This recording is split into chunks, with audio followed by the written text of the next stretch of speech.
माननीय ऊर्जा एवं नगर विकास मंत्री जी, हमारे सहयोगी अधिकारी, अपर मुख्य सचिव ऊर्जा,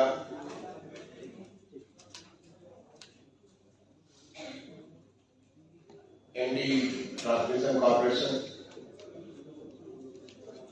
कमिश्नर बरेली सौम्या जी और डायरेक्टर नेडा तथा आज के इस पूरे दिन भर की कार्यशाला में भाग ले रहे तमाम सारे हमारे सरकारी अन्य विभागों के अधिकारीगण, जो उद्यमी इस सोलर ऊर्जा, सोलर एनर्जी के साथ या बायोफ्यूल एनर्जी के साथ जुड़े हुए ऐसे उद्यमीगण, एक्सपर्ट्स, कुछ एकेडमिया से भी लोग आए हुए हैं, उन एकेडमिया के सदस्यगण, अन्य देवियों से भी लोग। मैं सबसे पहले तो धन्यवाद देना चाहूंगा वैकल्पिक ऊर्जा विभाग को, जिन्होंने एक अच्छी कार्यशाला आज दिन भर की यहाँ पे आयोजित की। इसमें दो महत्वपूर्ण विषयों पर बहुत विस्तार से चर्चा की गई। पहली सौर ऊर्जा और दूसरी जो है बायोफ्यूल ऊर्जा के बारे में। अभी उसकी एक छोटी सी रिपोर्ट महेश जी बता रहे थे। इसमें बहुत सारी प्रैक्टिकल इन चीजों को धरातल पर लाने में क्या क्या कठिनाई होती है, कैसे उन कठिनाइयों को दूर कर सकते हैं, क्योंकि आज हमारा प्रदेश बहुत तेजी से सस्टेनेबल डेवलपमेंट की तरफ से आगे बढ़ रहा है। माननीय मुख्यमंत्री जी ने प्रदेश को $1 ट्रिलियन की अर्थव्यवस्था बनाने का लक्ष्य रखा अगले 5 साल के लिए, और ये हमारे माननीय प्रधानमंत्री जी का जो लक्ष्य है $5 ट्रिलियन इकोनॉमी का, उस लक्ष्य के उसी समरूप चलता हुआ लक्ष्य कि उसको जब 5 ट्रिलियन पूरा करेंगे, उत्तर प्रदेश उसमें $1 ट्रिलियन की इकोनॉमी पूरा करेगा। और जब हम 1 ट्रिलियन या 5 ट्रिलियन के लिए पहुंचेंगे तो उससे बहुत सारी परिवर्तन आएंगे। पहले हमारे मैन्युफैक्चरिंग सेक्टर में, कल कारखानों में वृद्धि होगी। हमारे सर्विसेज सेक्टर में काफी वृद्धि होगी। लाइफ स्टाइल में, क्योंकि जब $5 ट्रिलियन होगा, 1 ट्रिलियन होगा, तो हमारे प्रदेश के जो नागरिक हैं उनके रहन सहन का स्तर बेहतर होगा। रहन सहन का बेहतर स्तर होने का एक इंडिकेटर, बहुत सारे इंडिकेटर्स हैं, उनमें एक इंडिकेटर है एनर्जी कंजम्पशन, कितना वो ऊर्जा कंज्यूम करते हैं। और जब ऊर्जा का कंजम्पशन, उनका रहन सहन का स्तर बेहतर होगा, उनका पर कैपिटा इनकम बेहतर होगा, तो उससे उनका ऊर्जा का कंजम्पशन भी बढ़ेगा। आज हमारे प्रदेश में पीक डिमांड करीब 28,000 मेगावाट की है, लगभग 28,000 मेगावाट की। ये पीक डिमांड हमारी बहुत बढ़ जाएगी जैसे जैसे हमारी आय बढ़ेगी, कल कारखाने बढ़ेंगे, हमारे मूवमेंट बढ़ेंगे, हमारी जो चाहे ट्रेन के द्वारा हो, हवाई जहाज के द्वारा हो, रोड के द्वारा हो, जलमार्ग के द्वारा हो, हमारे मूवमेंट बढ़ेंगे, हमारी आवश्यकताएं बढ़ेंगी, चाहे वो हमारी अपने स्वास्थ्य सुविधाओं के बारे में हो, शिक्षा के बारे में हो, इंटरटेनमेंट के बारे में हो, हमारे कंजम्पशन के बारे में, हर चीज बढ़ेगी। इसमें हमारी ऊर्जा का भी आवश्यकता जो हमारी बढ़ेगी, और हम उसके हिसाब से पूरा एक नियोजित विकास करते हैं, और वो नियोजित विकास करते हैं जिससे हम उस ऊर्जा की लक्ष्य को पूर्ति कर सकें। इसको माननीय प्रधानमंत्री जी ने बहुत पहले से देखा। जिस प्रकार से पिछले 10 साल में तेजी से देश का विकास हुआ, हर क्षेत्र में विकास हुआ, बहुत तेजी से रफ्तार। पहले हम लोग बात करते थे इंक्रीमेंटल ग्रोथ, धीरे धीरे 2%, 4% ऐसे धीरे धीरे ग्रोथ होती थी। अब हमारा क्वांटम ग्रोथ होता है, पूरा का पूरा हम एक लेवल से उठ करके दूसरे लेवल पे ट्रांसफॉर्मेशनल ग्रोथ होती है, और उसके लिए एनर्जी का कंजम्पशन बहुत ज्यादा हो जाता है।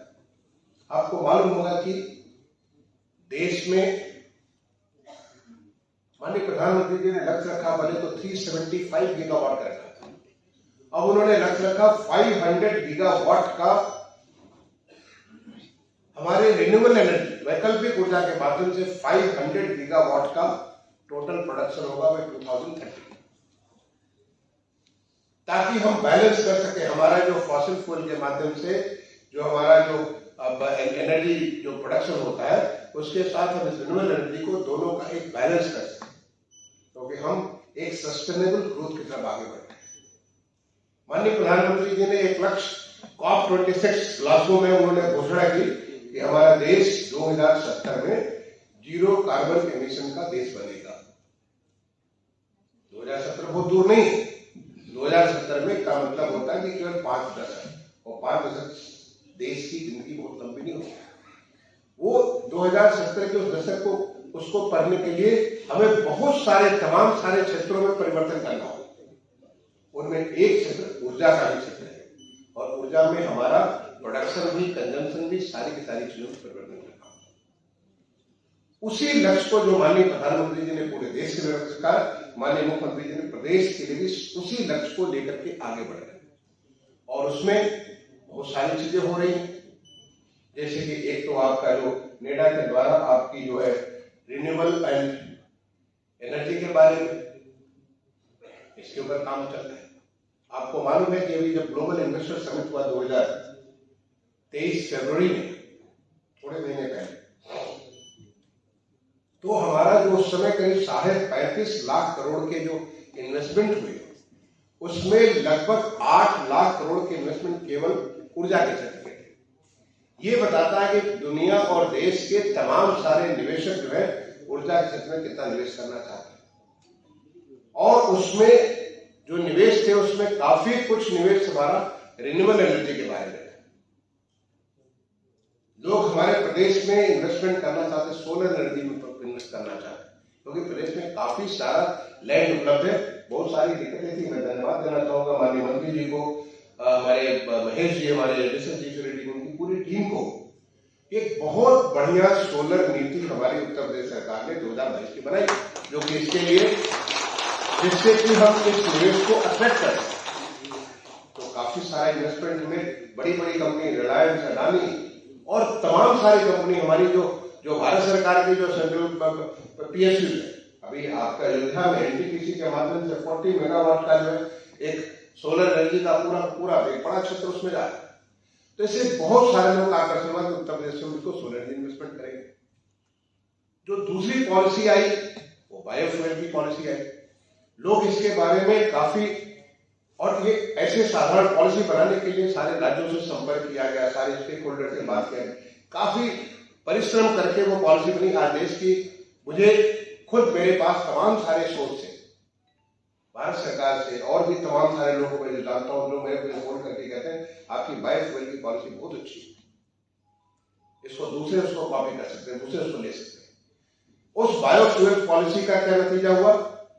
उसके हमारे बहुत सारे इन्वेस्टमेंट बायोफ्यूल में, चाहे वो गोवर्धन गैस के बारे में, गोवर्धन योजना के बारे में हो, चाहे वो CBG कंप्रेस बायोगैस के बारे में, काफी सारे यहाँ पे इन्वेस्टमेंट निवेश इसके बारे में कमिट किए और बहुत सारे आ भी गए। मैं धन्यवाद देना चाहूंगा यहाँ पे हमारे बैठी है सौम्या जी, जो कि कमिश्नर हैं मंडलायुक्त है बरेली मंडल का। उन्होंने एक बहुत अच्छा ऐप डेवलप किया है। जब कठिनाई आई बदायूं में, जो प्लांट लगा, IOC का प्लांट लगा, IOC के प्लांट के साथ सबसे बड़ी समस्या है कि आएगा कहां से ये फूल, क्योंकि हम योजना तो बना देते हैं, बट योजना के क्रियान्वयन जब हम करते हैं उसमें बहुत सारी ऐसी कठिनाइयां आती है, जिन कठिनाइयों को दूर करना हमारा दायित्व बनता है। उन्होंने बड़ा अच्छा एक सिंगल प्लेटफॉर्म पे एक मार्केट प्लेस क्रिएट कर दिया, जो हमारा बायोफ्यूल है के लिए पराली है, या वहां पे नेपियर ग्रास हो सकता है, वहां पे वहां बहुत सारे गन्ने की खेती होती है, प्रेसमड हो सकता है। तो इसको एक सिंगल प्लेटफॉर्म पे, क्योंकि आज टेक्नोलॉजी इतना बड़ा टूल हमारे पास है, टेक्नोलॉजी के टूल पे हम सबको एक साथ लाकर उस मार्केट प्लेस में, जैसे कि हम एक बाजार में बैठे हैं और बाजार में खरीदार भी हैं, बेचने वाले भी हैं और मोल भाव करने वाले भी, सारा का सारा चीज वहां पे एक साथ उपलब्ध है।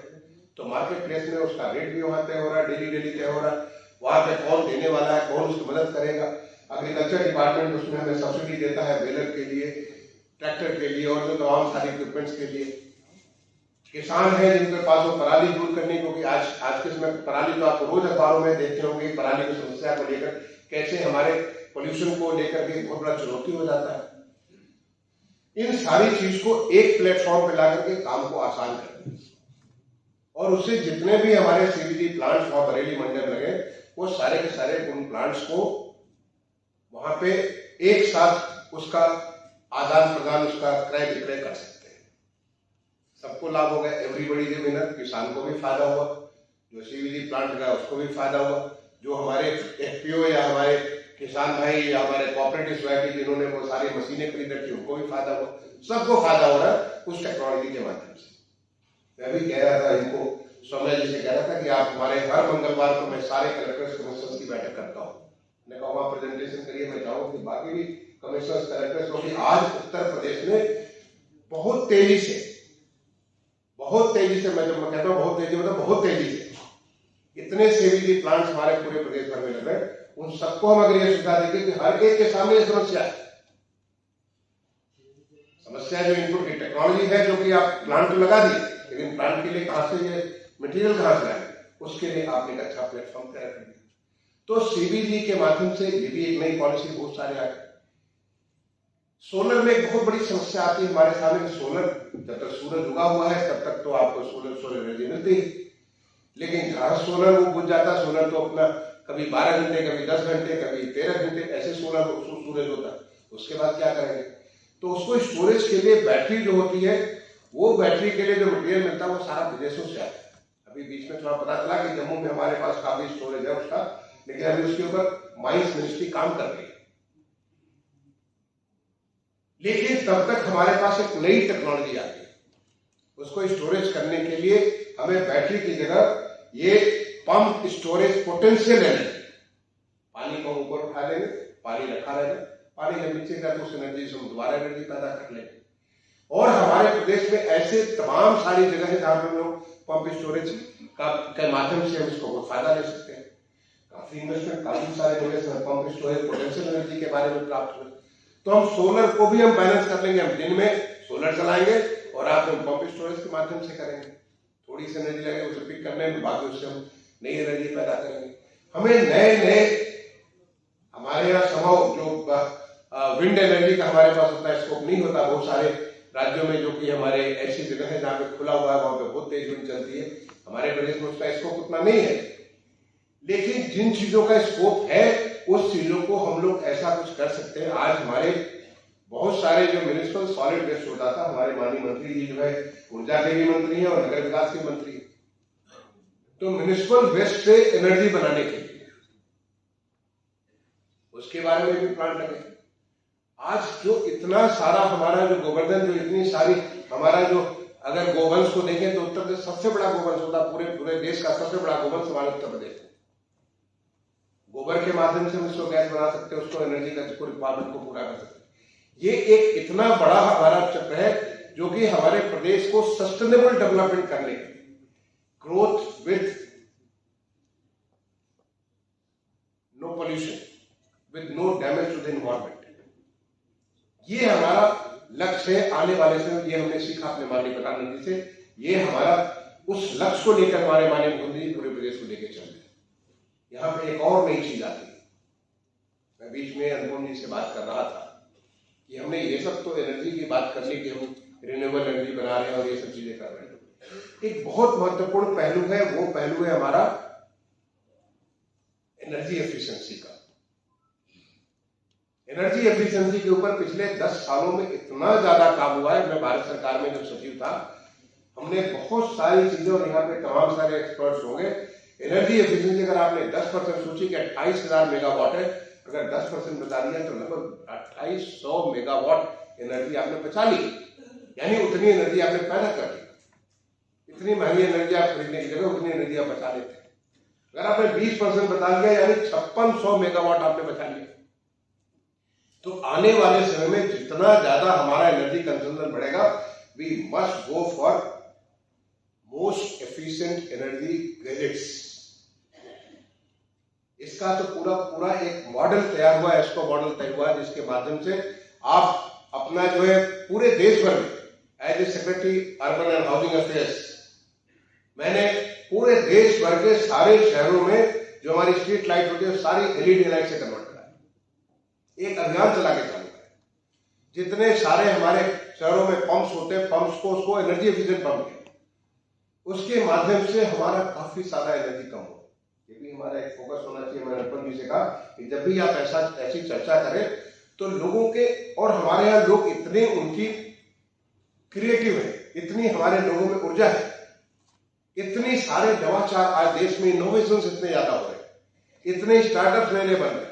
हमारे स्टार्टअप्स इसके ऊपर बनेंगे कि कैसे हम लोग एनर्जी को बचा सकते हैं, क्या करें कि हम लोग सोलर से। अब मुझे बड़ा अच्छा लगा जब मैं यहाँ पे एंटर किया तो ये जो सूर्य मित्र है ये तो बिल्कुल मुझे लगा कि आम के आम मछलियों के दाम टाइप का है कि आपने यहाँ पे ट्रेनिंग ली। देखिए ट्रेनिंग के साथ मंत्री जी ने आपको भी नौकरी भी दिलवा दी, आपने ट्रेनिंग ली और आप यहाँ पे अपने गांव में अपने शहर में लोगों से अब 15-20 हजार रुपए का महीने का आय भी करना चालू कर दी।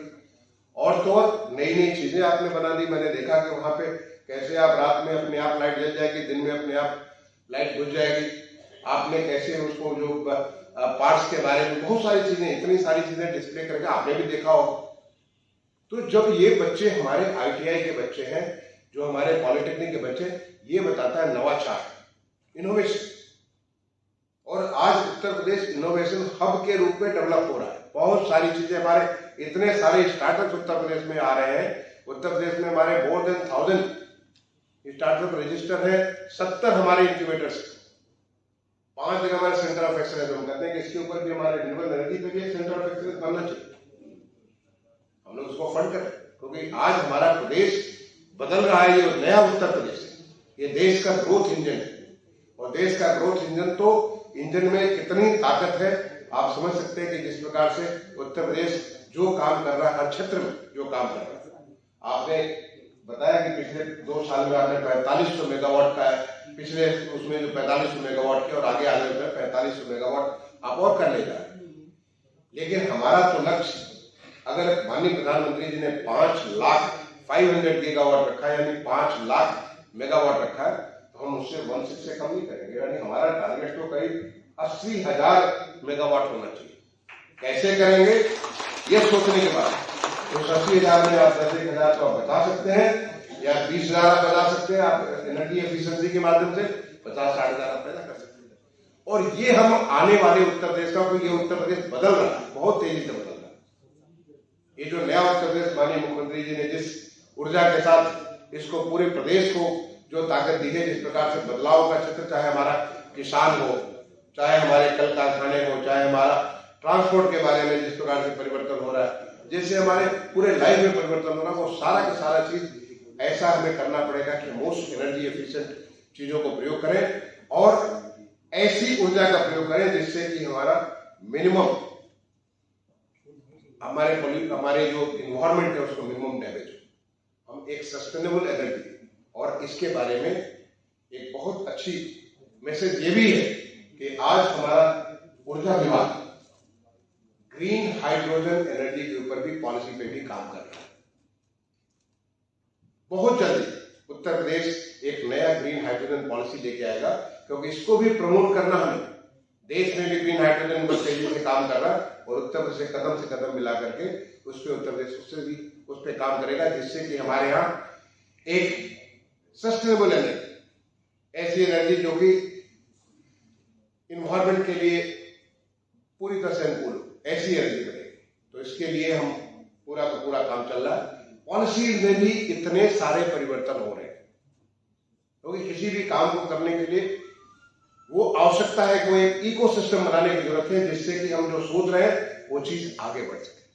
क्योंकि अदरवाइज वो बहुत सारे उसके रोड ब्लॉक्स होते हैं। उन रोड ब्लॉक्स को पॉलिसी में परिवर्तन करके चेंज करने के बाद, चाहे वो लैंड के बारे में हो, चाहे वो कंजम्पशन के बारे में हो, चाहे वो एनर्जी को उसको यूटिलाइजेशन के बारे में, बहुत सारे इधर हाल में बहुत सारे परिवर्तन किए गए। अभी मुझे माननीय मंत्री जी ने बताया कि अभी एक नया आदि उन्होंने ओटीएस स्कीम अनाउंस की। ये बताता है कि हमारा उत्तर प्रदेश एक खुल करके किसानों को, जैसे किसानों के लिए, सबके लिए, आम पब्लिक के लिए, सबके लिए वो उस तरह काम कर रहा है कि जिससे लोगों के जीवन में सुधार हो सके। तो आप लोगों ने आज जो पूरे दिन भर की चर्चा की है, मैं समझता हूं कि आपकी चर्चा से ऐसे बहुत सारी बातें आएंगी जिनके ऊपर आगे भी चर्चा की आवश्यकता पड़ेगी। ये हमारे ऊर्जा विभाग के लोग तमाम सारी चर्चा करेंगे, इन चीजों को मेरे सामने भी प्रेजेंटेशन करेंगे और उसके बाद कुछ ऐसे पॉलिसी निर्णय लिए जाएंगे कि जिससे जहां कहीं भी अगर ग्रंथियां हैं, जहां कहीं भी गांठें हैं, उन गांठों को हम तोड़ दें, क्योंकि उत्तर प्रदेश खुल करके आगे बढ़ना चाहता है, खुल करके इन चीजों को आगे लेकर के लेना चाहता है।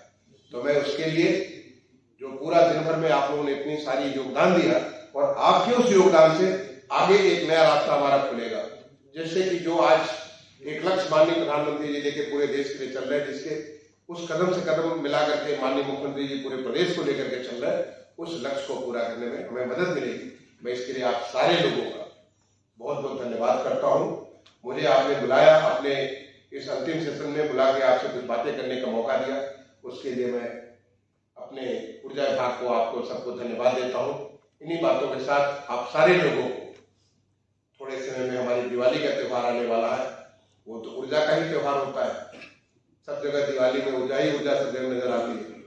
उसके बाद भैया दूज का त्योहार आता है, वो गोवर्धन पूजा का आता है, छठ माता का पूजा का आता है, सारे के सारे जो आने वाले त्योहार है, सबके लिए आपको शुभकामनाएं देते हुए अपनी वाणी को विराम देता हूँ। धन्यवाद।